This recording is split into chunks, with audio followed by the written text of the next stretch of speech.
रामू मेरे कमरे में आया और बोला, मेम साहब खाना लगा दूं क्या?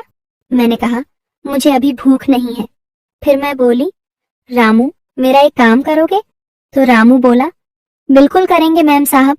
मैंने कहा, रामू मेरी तबीयत ठीक नहीं लग रही, थोड़ा सा तेल गर्म करके लाओ, मेरे हाथ पैर दबा दो और मेरी मालिश भी कर देना। रामू बोला, ठीक है मैम साहब, हम तेल गर्म करके लाते हैं। मैं उस गाउन पहने हुई थी। मैं बेड पर लेट गई। रामू 5 मिनट में तेल गर्म करके मेरे कमरे में आ गया और वहीं खड़ा हो गया।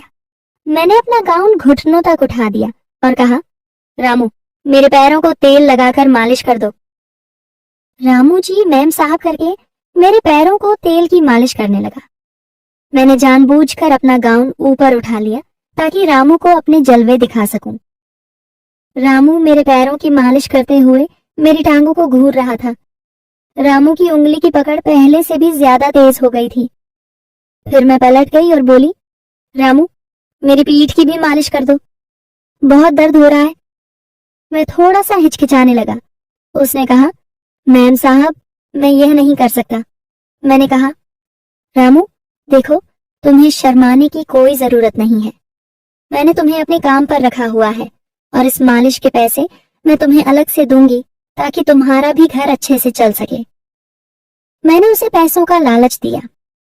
रामू ने मेरे गाउन पीठ से उठाकर पीठ की मालिश चालू कर दी।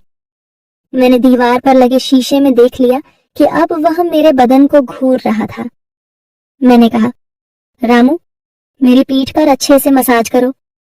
वह कांपते हाथों से मेरी पीठ की मसाज कर रहा था।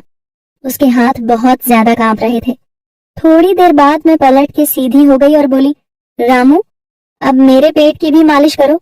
रामू बोला, मैम साहब ये क्या कह रही हो? रामू बुरी तरह से कांप रहा था और हिचकिचाने लगा कि रामू खुद से पहले नहीं करने वाला। वो चाहता था कि पहले मैं करूं।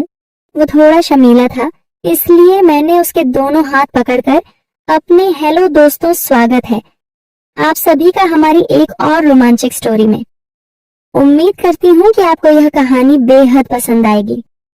मेरा नाम रोमा है और मैं 24 साल की खूबसूरत महिला हूँ। मेरी शादी को 3 साल हो चुके हैं।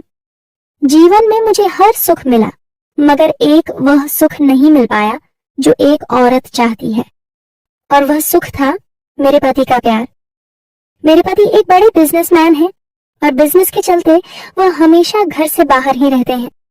मेरे पास सुख साधन संपत्ति सब है, मगर जिस चीज को हमेशा मैं अपने साथ चाहती हूँ वह मेरे पास नहीं है, और वह है मेरा पति, और उनका प्यार मुझे नहीं मिलता। मेरे घर में एक नौकर भी है जिसका नाम रामू है और उसकी उम्र 22 साल है।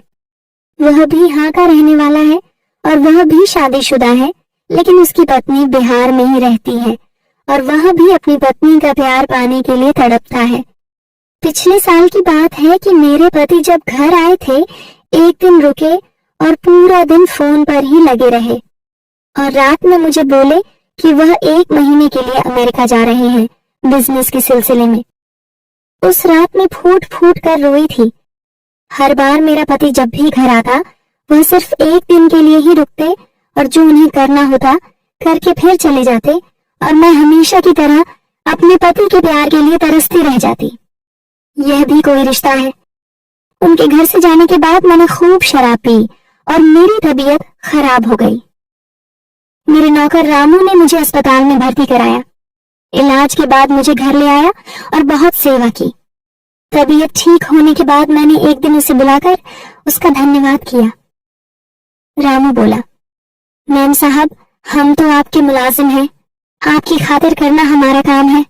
हम अपनी गरीबी के चलते बीवी बच्चों से दूर हैं, यहाँ कमाई के लिए पड़े हैं और आप सब कुछ होते हुए भी अपने पति से दूर हैं।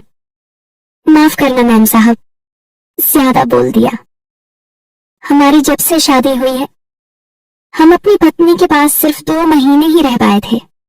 उसके बाद से 1 साल हो गया है और अभी तक हम अपनी घरवाली से नहीं मिलते हैं। बहुत याद आती है उसकी, मगर कमाएंगे नहीं तो घर कैसे चल पाएगा। मैंने उसे पैसे दिए और कहा, जाओ अपने घर हो, आओ, और बोला, नहीं मैम साहब हम यह पैसे घर भेजेंगे ताकि हमारा घर चलता रहे। हम आपकी सेवा में यहीं पर रहेंगे। आपका बहुत बहुत धन्यवाद। वैसे भी मालिक घर पर नहीं है तो हमें ही आपका ख्याल रखना होगा। रामू की बातें मेरे दिल को छू गई कि यह गरीब इंसान अपनी पत्नी को इतना प्यार करता है और एक मेरे पति हैं कि उन्हें मेरी याद भी नहीं आती। कितना तड़पता होगा वह यहाँ पर अपनी बीवी के बिना, ठीक वैसे ही जैसे मैं अपने पति के बगैर में। तभी मुझे एक बुरा ख्याल आया कि हम दोनों एक दूसरे की तड़प को भी तो दूर कर सकते हैं। तब से मेरी नजर रामू के लिए बदल गई। एक दिन वो घर में सफाई कर रहा था। उस समय उसने सिर्फ नीचे एक हाफ पैंट पहन रखी थी। उसकी मसल्स बुझाए और बदन को देखकर मुझे कुछ कुछ होने लगा था। मैंने ठान लिया कि रामू के साथ उसकी और अपनी दोनों की चाहत मिटा लूंगी। मैं उसे अपने करीब लाने के लिए नए नए तरीके अपनाती, लेकिन उसका ध्यान हमेशा घर के कामों पर ही रहता। मैं जानबूझकर उसके सामने छोटे छोटे कपड़े पहनती ताकि उसका ध्यान भटके और वह मेरी तरफ आकर्षित हो, लेकिन वह तो हमेशा अपने कामों में ही बिजी रहता।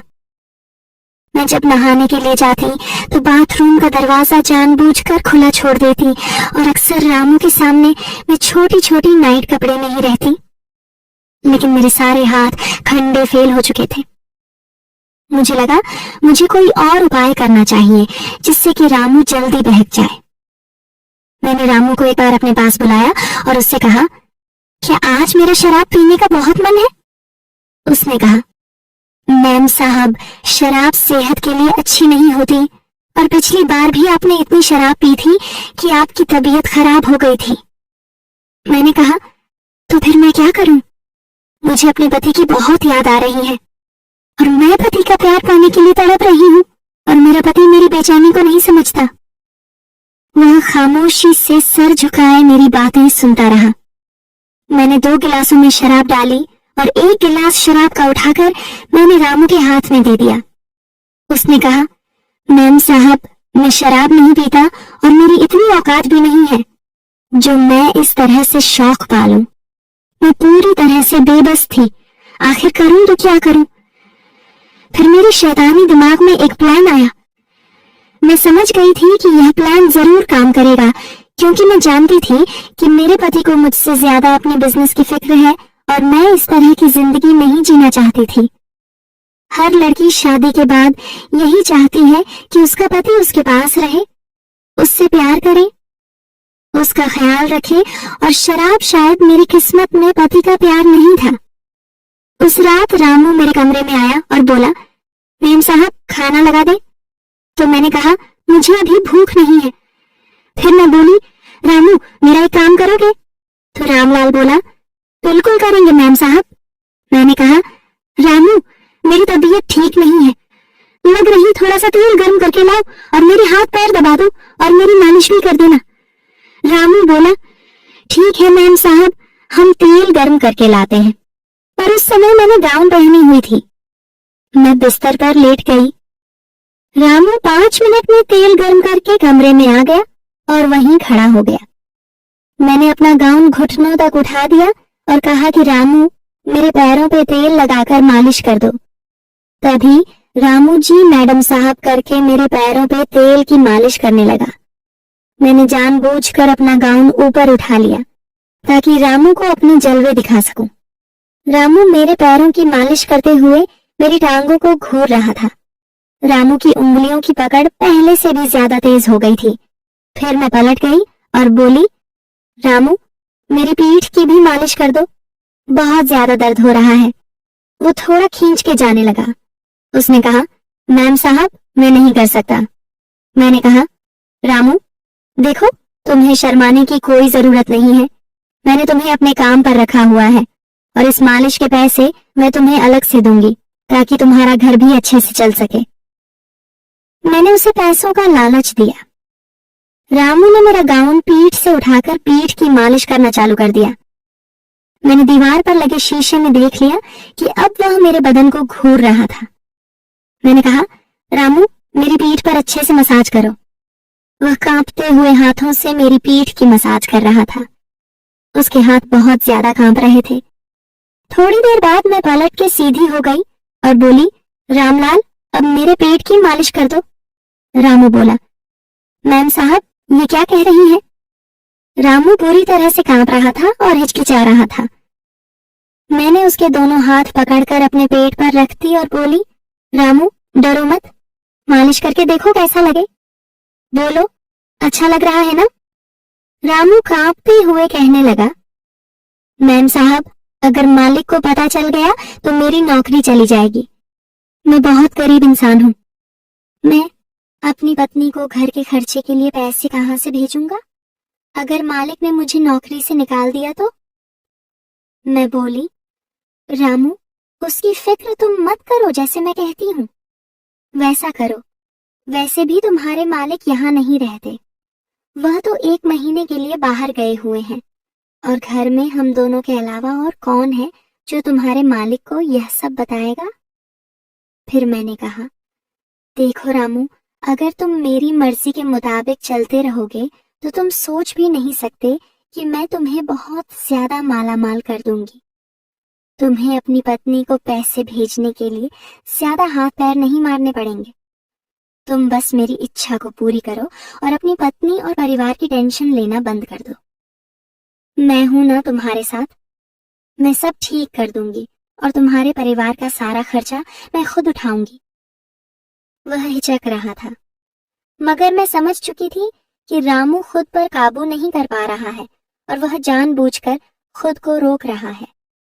मैं जानती थी कि वह भी अपनी पत्नी का प्यार पाने के लिए बेचैन है। मैंने रामू से कहा, रामू, मैं अपने पति का प्यार पाने के लिए बहुत बेचैन हूँ और तुम भी अपनी पत्नी का प्यार पाना चाहते हो, तो क्यों ना हम दोनों एक दूसरे को वह प्यार दें जिसके लिए हम दोनों तड़प रहे हैं। मना मत करना रामू, वरना मैं जी नहीं पाऊंगी। यूं समझ लो, आज की रात मैं ही तुम्हारे घर वाली हूँ और तुम्हारा मुझ पर पूरा अधिकार है। इतना कहकर मैंने उसे अपनी बाह में जकड़ लिया, लेकिन रामू ने मुझे एक ही झटके में खुद से दूर कर दिया और मेरे पैरों में चादर उठाकर मेरे पूरे बदन को ढक दिया, और वह सर झुकाकर अपने हाथों को जोड़कर खड़ा हो गया और कहने लगा कि मैम साहब, यह हमसे नहीं होगा। हम अपनी पत्नी से बहुत ज्यादा प्यार करते हैं और हम अपनी पत्नी के साथ बेवफाई नहीं कर सकते और ना ही अपने मालिक के साथ गद्दारी कर सकते हैं, वरना हम गद्दार कहलाएंगे मैम साहब। हम गरीब जरूर हैं, लेकिन अपनी मेहनत का खाते हैं। हम जानते हैं कि मालिक आपको छोड़कर कई कई महीनों तक बाहर विदेश में रहते हैं, लेकिन इसका मतलब यह नहीं है कि आप मालिक के साथ बेवफाई करो। आप मालिक से प्यार से बात तो करके देखो, शायद वह आपकी बात मान जाए। जब हम अपनी पत्नी के बगैर उसकी यादों के सहारे जी सकते हैं, तो फिर आप क्यों नहीं? आखिर प्यार तो विश्वास भी तो कोई चीज होती है। और फिर मालिक बाहर रहकर हम ही मेहनत करते हैं, वह भी तो आपकी ही खुशी के लिए ही तो करते हैं। अगर मैं ज्यादा बोल दिया हूँ तो माफ करना मैम साहब। रामू की बातें सुनकर मेरा शर्म शर्म से झुक गया था। मैं उसे नजरें भी नहीं मिला पा रही थी। उसकी एक एक बात मेरे कानों में जलते हुए तेजाब की तरह लग रही थी। ठीक ही तो कह रहा था वह। रामू हाथ जोड़कर कहने लगा, मैम साहब, अब मैं आपके घर में काम नहीं कर सकता। मैं कल ही यहाँ से चला जाऊंगा और कोई दूसरी नौकरी तलाश करूंगा। मैंने रामू से कहा, ऐसा मत करो, मैं अपनी गलती के लिए बहुत ही शर्मिंदा हूँ। तुम क्यों नौकरी छोड़ रहे हो? तो रामू ने कहा, नहीं मैम साहब, अब हमारा यहाँ से चले जाना ही अच्छा होगा, क्योंकि जब जब हम आपको देखेंगे तो शायद हम अपने से नजरें नहीं मिला पाएंगे और ना ही आप हमसे नजरें मिला पाएंगी। ओ मैम साहब, आप भी जवान हैं और हम भी जवान हैं, कहीं हम बहक ना जाएं। हमें बहुत डर लगता है, इसलिए हमारा यहाँ से चले जाना ही ठीक है। मैंने हाथ जोड़कर रामू से माफी मांगी और कहा, मैंने जो भी गलती की उसके लिए मुझे माफ कर दो रामू। मैं थोड़ी देर के लिए बहक गई थी। पता नहीं कैसे मेरे दिल और दिमाग में शैतान ने कब्जा कर लिया था। रामू ने कहा, मैम साहब, आप हमसे माफी ना मांगे।